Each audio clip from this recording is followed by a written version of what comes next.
So guys, ito na guys. Active test tayo ng fan niya. Ayan. So meron lang tayong 2 speed. So low and high. So yung low speed niya, pag click no, yan.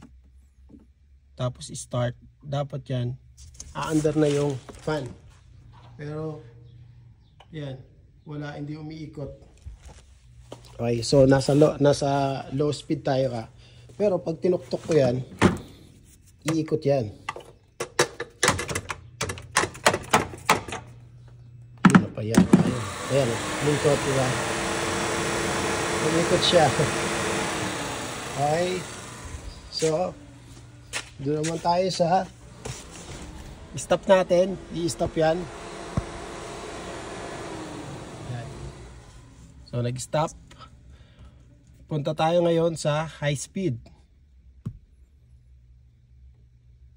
High speed, start. So, ayan. Wala. Hindi siya umikot.